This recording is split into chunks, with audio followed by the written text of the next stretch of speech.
Dan di sini aku mau nambahin nih, uh, jadi Kabinet Juanda ini dibentuk berdasarkan keputusan Presiden Republik Indonesia nomor 108 tahun 1957.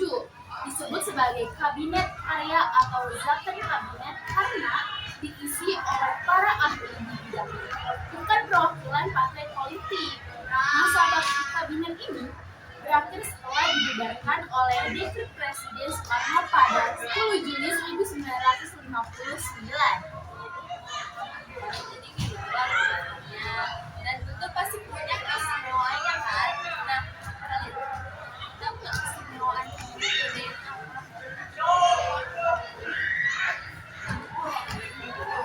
Keistimewaannya ini biasanya kabinet pemerintah mengambil politik dari representasi perwakilan partai politik, sementara kabinet Juanda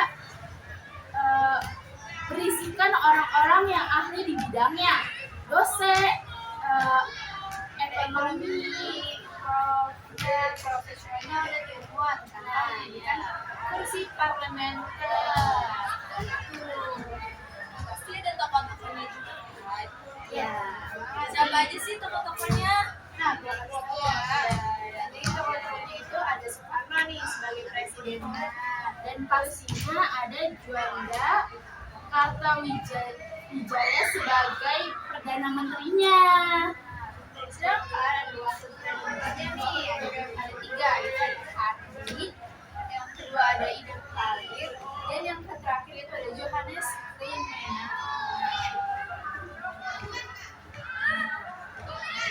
Terus pasti kan kabinet tuh punya program kerja kan.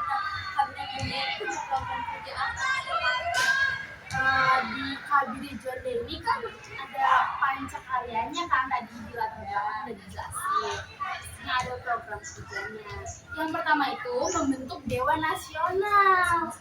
Yang kedua ada menstabilkan keadaan internal Republik. Yang ketiga itu mengimplementasi penarikan perjanjian Konferensi Meja Bundar 1949. Dan yang keempat ada memperjuangkan Irian Barat. Dan yang terakhir itu ada mempercepat proses pembangunan. Nah, pasti punya visi misi kan. Nah, visi misinya apa aja sih Kak Misel dan Kak Laila?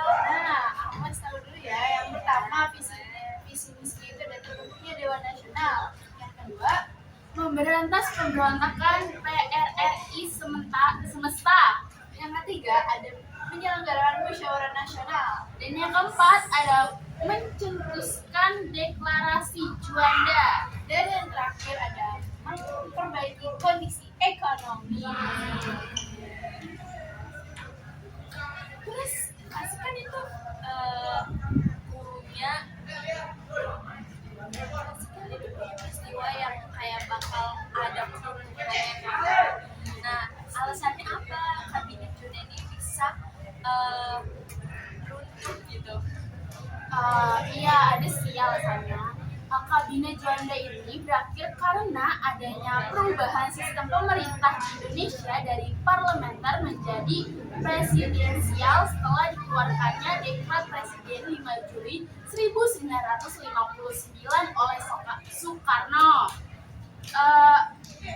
Dekret tersebut membubarkan konstituante dan mengembalikan Indonesia ke Undang-Undang Dasar 1945, sehingga kabinet parlementer seperti Kabinet Juanda otomatis dibubarkan.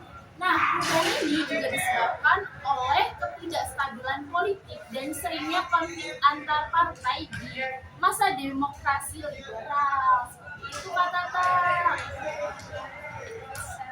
Jadi kesimpulannya itu apa nih Kak? Nah, kesimpulannya ini merupakan zakon kabinet yang sempat menjadi angin segar bagi bangsa dan rakyat. Nah, realisasi visi-misinya sebagai bukit di tengah tantangan yang sekalipun negara yang tidak stabil.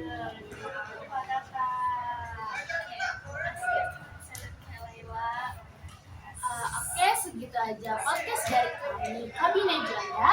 Kurang lebihnya mohon maaf. Wassalamualaikum warahmatullahi wabarakatuh.